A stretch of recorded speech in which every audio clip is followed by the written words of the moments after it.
Hello, welcome to the Graduate Education Program Orientation. My name is Christine Robinson. I am the Research and Instruction Librarian here at the E.K.S Library. Today, I'm going to go over library orientation with you. The purpose of the orientation is to help you become familiar with the library resources. To start, we are going to go to the library's website. You can access the library's website by going to library.wingate.edu or accessing it through Wingate. Once you're there, you're going to find the library's homepage. On the top right-hand side, you'll see the Ask Ethel. This is our chat feature, so if you ever have a question, you can reach out by chat and you'll be connected with a librarian or a library assistant. Scrolling down a little more, you can see our Fetch, which is one of our databases that we use. We'll go over Fetch in more detail later. Scrolling down a little more, you can see our library's hours, so you can see when we are open and when we are closed. And the same for the IT help desk and the writing center. And you can also see events scheduled at the library just further down below. If you ever need to find sources, I would suggest you click the Find Sources tab. And here you can find databases such as Fetch, our A through Z database list, which has a collection of our databases we have subscribed to, and the journal title search, which is useful for looking up journal articles. You can also access Google Scholar this way. And you can also request materials. So if you are looking for an article or a book that we don't have on hand, you can request it through a interlibrary loan or Bulldog delivery. They both work the same way, but Bulldog delivery will deliver it to you if you are off campus, whereas interlibrary loan tends to deliver it to our campus itself. So our next tab is our LibGuides tab.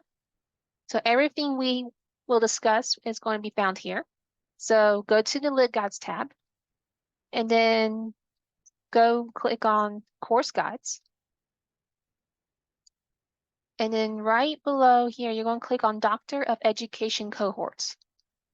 Everything that you'll need in regards to resources, articles, journals, databases will be found here.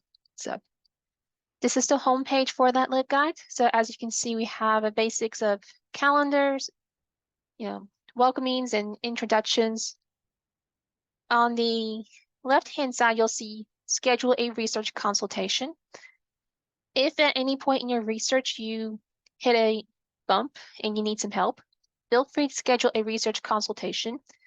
It is a private meeting between you and us, the librarian, in which we can help you with your research. And that could be anything from navigating a database to coming up with search terms. So to schedule a research consultation, you're going to click on this link. It'll take you to this page and it will give you two options. You can meet with me or you can meet with my colleague, Mrs. Anderson. We are both certified and have the same degree. And we are both research and instruction librarians. So we just both have different schedules. So you're free to schedule with me or with Mrs. Anderson. You're going to click on the link, which will take you to a form to sign up for the research consultation. You can pick a short consultation or a longer consultation. And it will take you to this calendar, which will have the weeks set aside here. There's a little arrows on top where you can see where you can skip ahead or go back one. Anything that is shaded means I am not available, whereas anything that can be highlighted means I am available for a meeting. You're going to click on a day and time that works best for you. And you are going to fill out this form, which includes your contact information, your name, the reason for the appointment. You can select as many of these as you want, and your assignment details. You can also select a Zoom meeting or an in-person meeting, depending on your preference. Once you fill all this out, you're going to hit Confirm Booking, and it will book the appointment on your calendar and mine, automatically saving it and reserving it. And you'll have access to a research consultation this way. All right, so I'm going to exit out of this and go back to our LibGuide. All right, the first thing we're going to discuss is classifying periodicals and resources. So we're going to click on this tab here.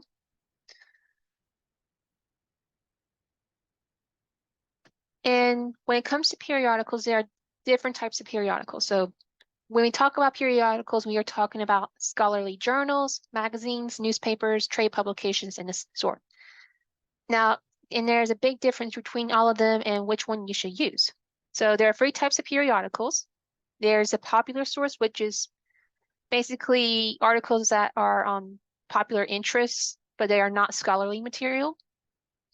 There's also trade publications, which is aimed at readers within a specific industry. So think of like, trade publications for education or trade publications for, mechanics, that sort of thing.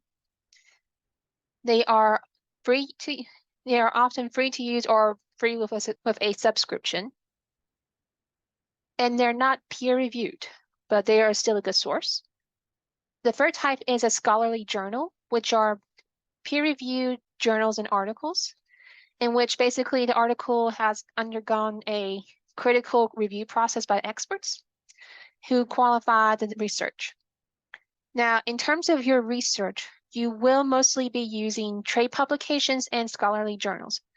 I would recommend you using a mix of those two sources, as they are good in terms of what you're doing your research on.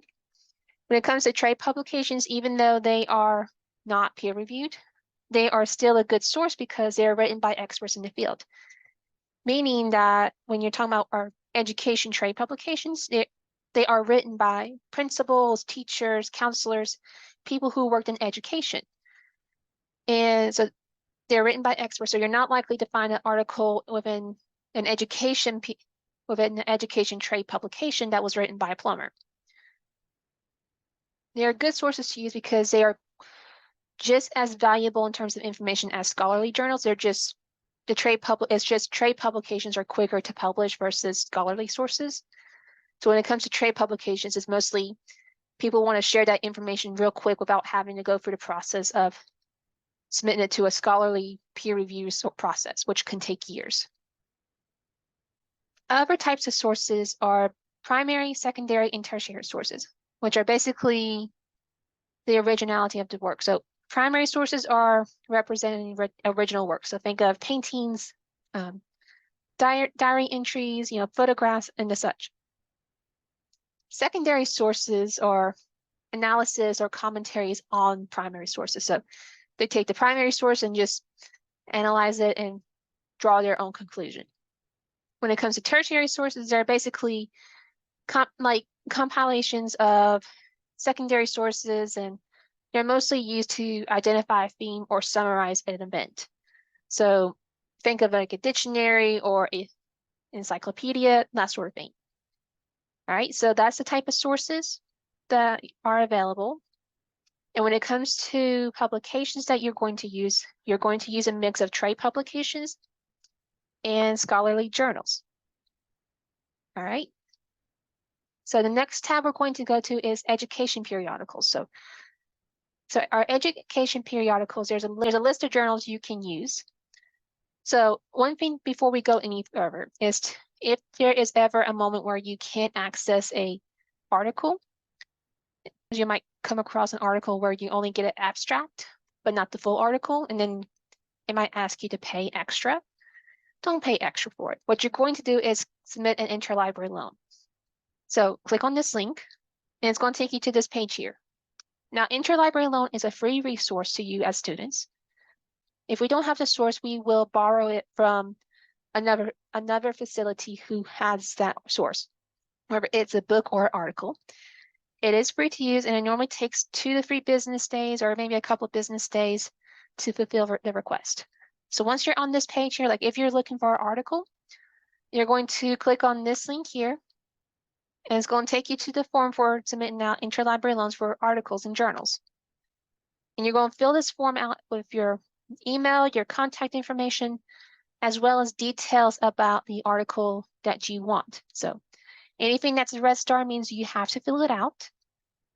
And fill this out as much as you can or as best as you can. If you're not sure to put in NA, for example, but fill this out with as much information as you can. The more you can fill out, the better we can find it.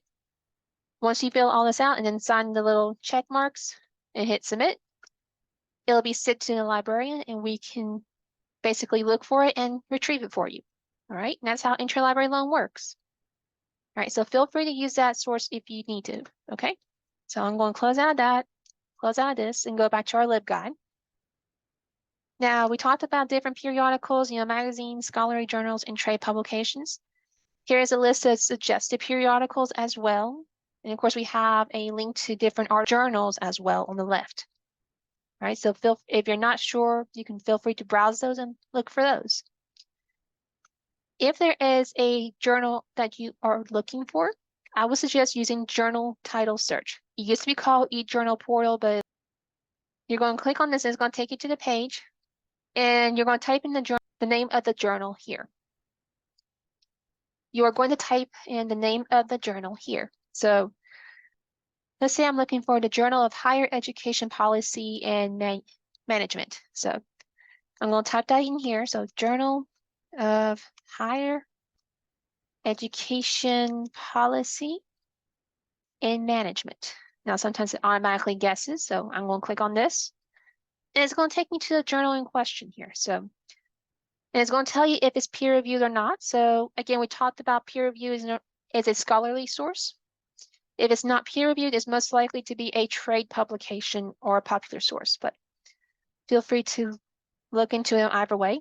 So I'm going to click on this link here, and it's going to tell me more information about the journal, as well as where I can access it. All right.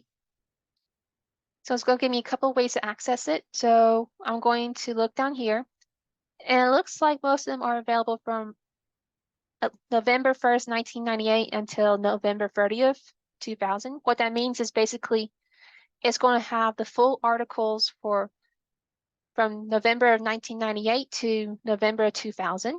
So keep that in mind. So we're going to click on this.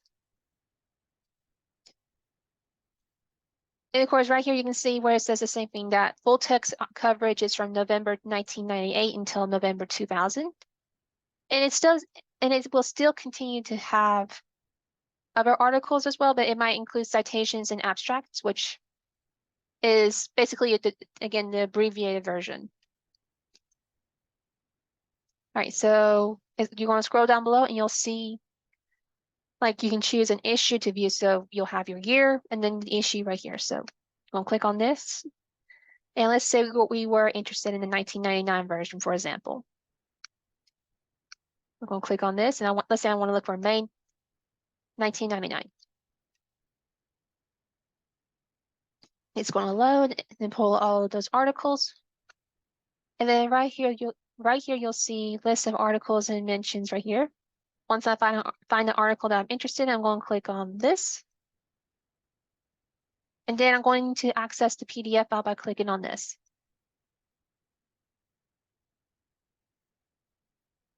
And that is the PDF file for the article. And again, I can print it from here, or I can download the PDF. And of course, I can always email it or print it. Those options are available. I would caution you about using the citation generators. Automatic citation generators tend to make a mistake. So I would suggest you follow up with a citation or generate your own. So keep that in mind. And that is how the journal search works. So I'm going to close out this and this, and we're back to our LibGuide. So next we need to talk about is research planning. When it comes to research planning, you're obviously going to have a research question that you're going to be doing some research and going to try to answer. However, you cannot type in your research question into a database because databases aren't good at catching conversations or questions. So it's going to break up your question and give you a mix of relevant and irrelevant sources, and it's going to drive you crazy.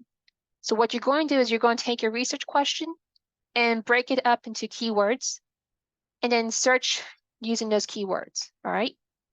So for example, let's say my research question is, what are the implications of the Every Student Succeeds Act? Now, I cannot type in this whole question, so I'm going to focus on implications in Every Student Succeeds Act. So these are going to be my keywords. Now, I can use my search and just using those two words, but I would recommend that you would start using more synonyms. So we're going to take these two words here and we're going to expand on our synonyms list, all right? And the purpose is so that way we can expand our search and get more results. So for example, Every Student Succeeds Act becomes No Child Left Behind, or NCLB, or No Child Left Behind Act. And of course, implications, we can talk about performance, evaluation, or outcomes and results. And there's a whole list. So we can expand on it even further by saying, focusing on students or teachers, or the Elementary and Secondary Education Act, or even standards-based education. So there are a million ways to go about it. So if you look at the keywords, you'll notice that some of the keywords have quotation marks and some of them do not. The reason that some of them have quotation marks is because it's a phrase. Anytime you have a keyword that's more than one word, you'll need to put them in quotation marks. And that is so that a database will keep the phrase together, all right? Without the quotation marks, the phrase breaks apart and becomes separate keywords and will end up bringing you irrelevant results. So scrolling back up, we're going to search techniques. So when it comes to phrase searching, so for example, if we typed in No Child Left Behind without quotation marks, when we talk about No Child Left Behind, we're talking about the act, the law. However, it might end up, the database might look at this and interpret it as we're looking for any of those keywords. So it might pull up an article that talks about Little League Baseball. Whereas if you type in the No Child Left Behind in quotation marks, you'll see that it will pull up articles and sources that pertain to No Child Left Behind. Next is Boolean operators. So Boolean operators are basically command words and research tricks you can use to shorten your search, but also get relevant and precise research, right?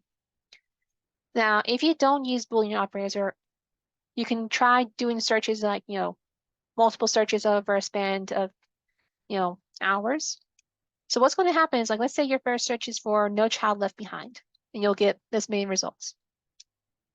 Next, you'll look for NCLB and get this many results. And then finally, you might get this many results if you type in NCLB Act for your first search. Now, at a distance, it doesn't look too bad, but when you look at them more closely, you'll see overlap. So you'll get a lot of duplicates. So Boolean operators will help you eliminate that problem. So first is our Boolean operator OR. OR is good for synonyms and keywords. If you're looking for synonyms and whatnot. So our first word, so let's say you're looking for No Child Left Behind, or NCLB or NCLB Act. You're basically telling the database you're looking for articles that pertain any of these words, and then you're going to see that it's going to pull up articles that contain any of these words. And guess what? No duplicates, which is a win. Next is Boolean operator AND.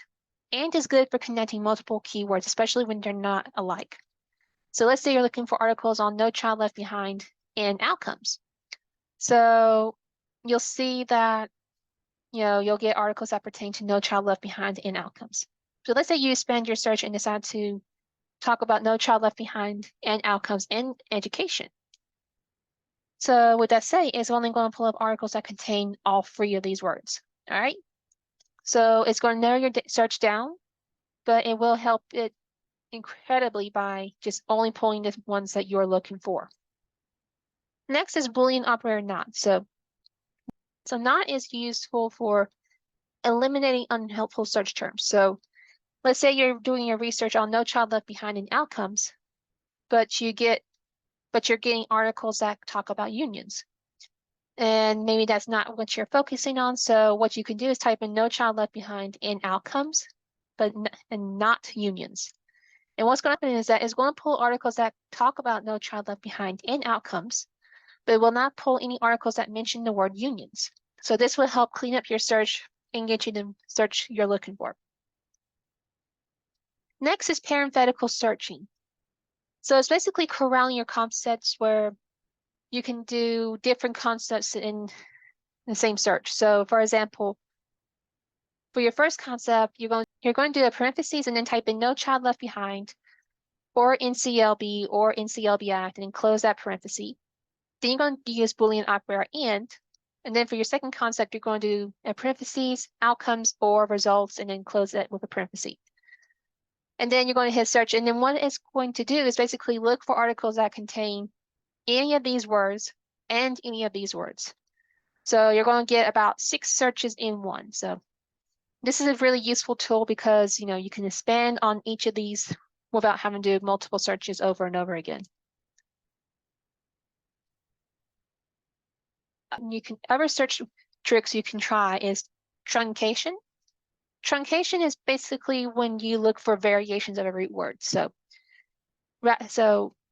which basically you're going to type in the root word and then put in an asterisk or a question mark at the end. So for example, if we type in teach with an asterisk, we're going to get words that talk about teach, teacher, teachers, or teaching, or teachable. So it expands our search without having to do multiple searches.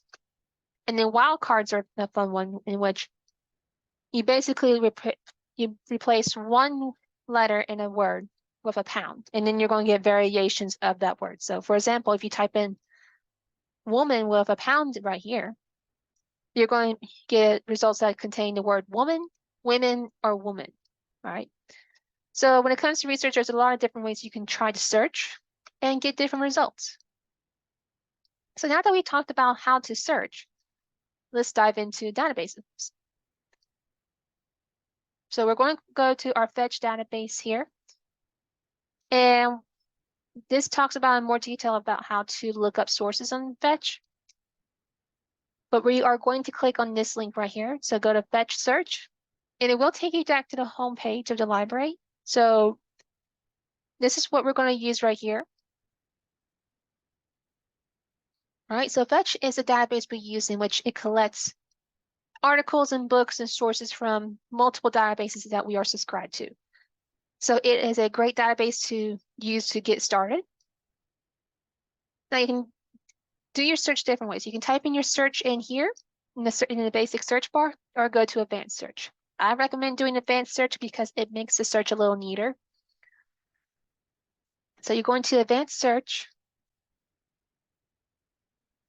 and then you're going to type in your search term. So let's say I'm doing my research on distance learning. I'm going to type in distance learning and put that in quotation marks. And then I'm going to use Boolean operator or.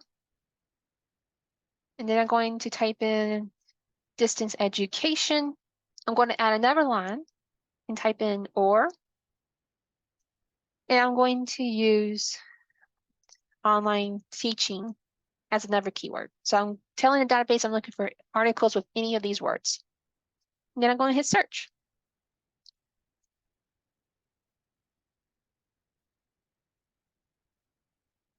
And of course, it might ask you to sign in to get more results.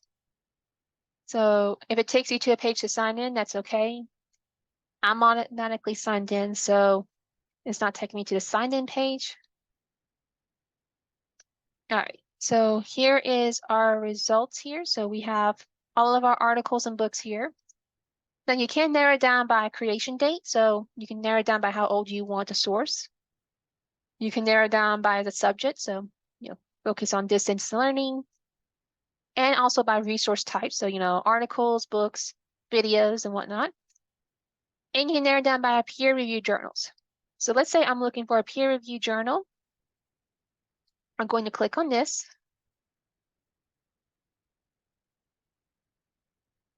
And then I'm going to see different results right here where it includes articles and journals right here.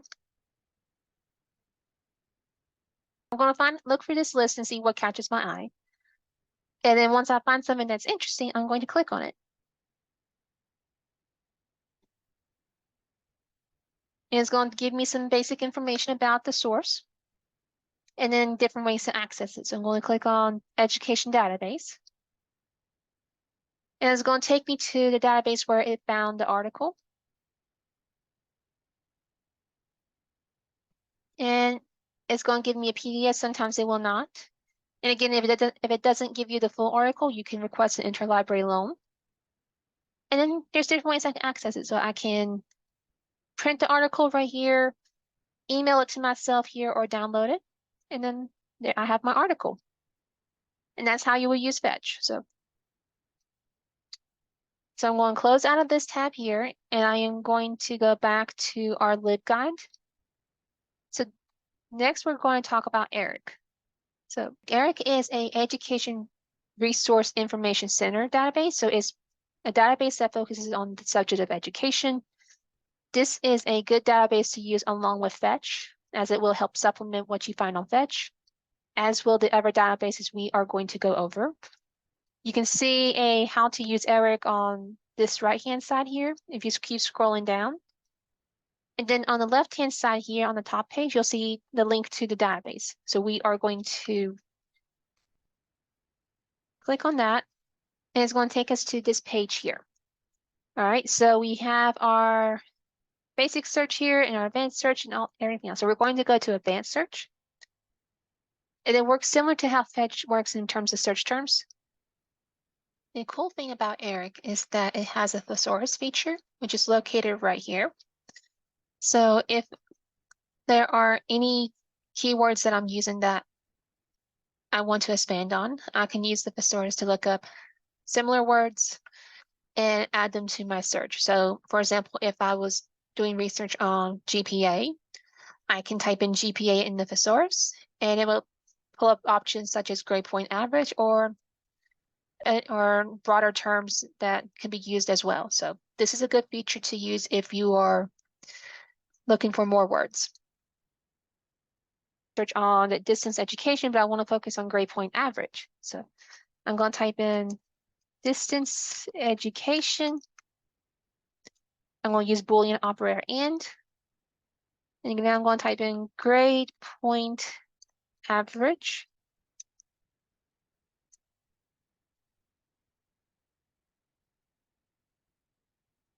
All right, and then I'm going to hit peer review sources only, and then hit search. And then it's going to pull up all the relevant sources and articles here. And then on the left-hand side, you'll see the filters. So you can filter it by source type, publication type, and document type as well. And our results are going to be on the right-hand side. So once you find a source that catches your eye, you're going to click on it. And it's going to give you an abstract and details about the source. And then if you go to the left-hand side, you'll see full text PDF. Click on that.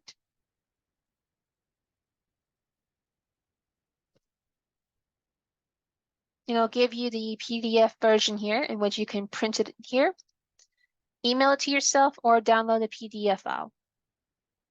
All right, so that's how you would access an article using ERIC. So I'm going to close out of this page, and we're back on our LibGuides tab. Next, we're going to talk about is Nexus Uni. Nexus Uni is a database that is great for looking up law cases and especially business and criminal justice. So you might come across research where you will have to look up a court case. I would recommend using Nexus Uni. So we are going to click on this, and it's going to take you to the page for Nexus Uni. And this is the home page. And if, let's say you're looking up a particular court case, what you're going to do is click on Get Doc Assistance. And it's going to pull up this page to where you can search for a case based on the citation or the docket number or by the party name. So I'm going to go by party name. And then let's say I'm going to look up the court case of Plessy versus Ferguson.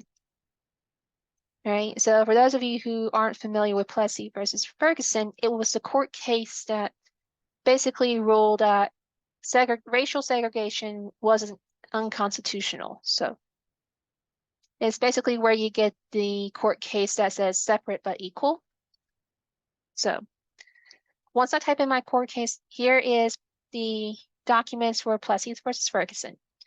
Now, the cool thing about Nexus Uni is that it will shepherdise the case, which basically means that it will give you a breakdown of information that tells you what kind of case it is and how you should proceed from there. So on the right-hand side, you'll see 6 colors, and each of these colors have a different meaning. So the first one is a red, which means a warning. Red basically means that it is a bad law or a poor law. If you see an orange symbol, it means that it has been questioned. So it has been challenged many times in other court cases. If you see yellow, yellow means that it is caution. So it basically means it could or could not be a good law. It's just up to interpretation. And then green means is a positive. So that basically means it is a good law and a strong law. If you see the little blue symbol that has the letter A, it means it's neutral. So it's neither good nor bad. It's just in between. And then if you see this purple color right here, it says cited by. This basically means that this court case was cited by other court cases in the future, so in the past. So if you look at right here where you see Plessy versus Ferguson, you'll see a little red symbol. So basically this means that it has been marked as a bad law. So if you look to the right-hand side, you'll see reason for shepherd signal. If you click on this, it's going to give you a reason why this law was given a red symbol. And it'll tell you anything from being overruled or overturned or reversed and that sort of thing. So it's going to give you one of those messages.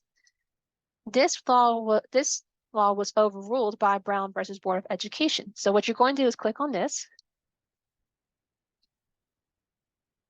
It is going to take you to Brown versus Board of Education, which basically was a law that overturned Plessy versus Ferguson because the Brown versus Board of Education ruled that segregation was not right. So Plessy versus Ferguson was overruled and Brown versus Board of Education took its place. Now, as you can see, Brown versus Board of Education has a yellow symbol. So it's basically challenges as a good law, could be a good law, could be a bad law. It's just open to interpretation. Now, as you scroll through the court case, you'll see different paragraphs. So you'll see a case summary, which will talk about the case at a brief summarized version. If you keep scrolling down a little bit, you'll also see headnotes, which will provide a breakdown of the case in more bits and pieces in terms of law. You can also see the lawyer's addition display, which is a summarized account of what happened, of why did this case go to court and what happened in that time. And of course, you'll see, scroll down a little more, you'll see opinion. So opinion is basically the section where it is a transcription of what happened. So it walks you through the court case of what happened in the beginning and what happened towards the end, and then also the opinions that was delivered by each person in the case. And then if you scroll down, you'll see footnotes, in which basically is the citations or links to other relevant court cases and other related court cases as well. This is a cool database to use when it comes to law, and it helps interpret the law in a more digestible manner. And if you click cited by here, it will take you to other court cases that cited Brown versus Board of Education in their case. So as you can see, here are all the court cases that use Brown versus Board of Education and their arguments, and you can use that as research as well. All right, so I'm going to close out of this, and we're back to our LibGuide. Another source you can use is Google Scholar. So we're going to click on the Google and Google Scholar tab, and we're going to click on this link here, and it's going to take you to Google Scholar. Now you can search for articles, and you can also look for case laws. So for example, if I wanted to look up the court case of Plessy versus Ferguson, I'm going to type in Plessy versus Ferguson. And then I'm going to click on court case law. And of course, that can narrow down by federal court or North Carolina court. I'm just going to leave it open and hit search. And here's my court case, Plessy versus Ferguson. Now, Google Scholar does give you their court cases, but it will not shepherdize it. So that means it will not break it down into, summarize points or tell you if it's a good law or a bad law to use. So bear that in mind when you are using Google Scholar for court cases. Now I'm going to go back. And I am going to go back one more. And let's say I want to use it for looking up articles. But what you're going to do is make sure you have your library links set up. So what you're going to do is click on the free lines here, go to settings, and then go to library links. And then you should see something where you see Wingate University checked box. If you don't see it, you're going to type search Wingate University in the search bar here. You're going to hit search, and you'll see your results pop up here. Anything that is not checked off, you're going to check it off and then hit save. So this will automatically look for sources from our library's website as well. So let's say I'm going to type in my search, and I'm going to continue my search with distance education and outcomes. Now, when it comes to Google Scholar, you can use Boolean operators, but you have to use different symbols for it. So you can't type in and, or not. So what you're going to do for and, you're going to use the plus symbol.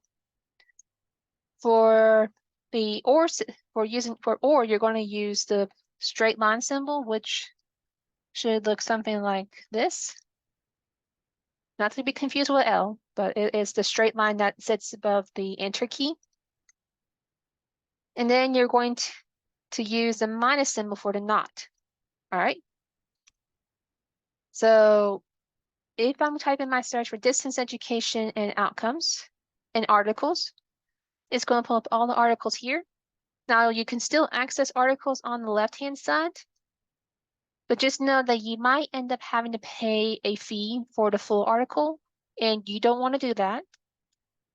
So we're going to back this up, and then we are going to go to our links on the right-hand side. You can access the PDF file here, or back this up one more, and then, or you can click get it from Wingate, in which it will take you back to our Wingate homepage, and then tell you how to access the article here in different ways. So let's say I want to click on it and access it this way.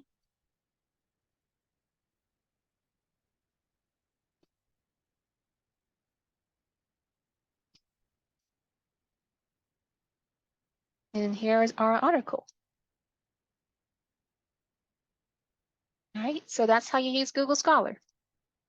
So I am going to go, let's see.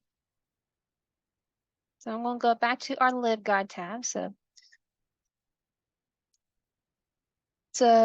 that is basically all of the databases you can use. You can also click on the suggested education resources, which includes other databases you can use, as well as websites and links as well. So feel free to check those out if you want. If you ever need to fill out an interlibrary loan, you can click on this tab here and fill out a form for an article or a book. You can also use our Bulldog delivery service, which is basically similar to interlibrary loan, but it's when we deliver the book to you, which is an option only if you are off campus. So I recommend you using those. We also have our APA citation guide here, so feel free to reference that when you cite your sources. And again, if you ever need help, feel free to reach out to us via the research consultation sessions or through email. I am available at kr.robinson, ROBINSON, @wingate.edu. And thank you for your time.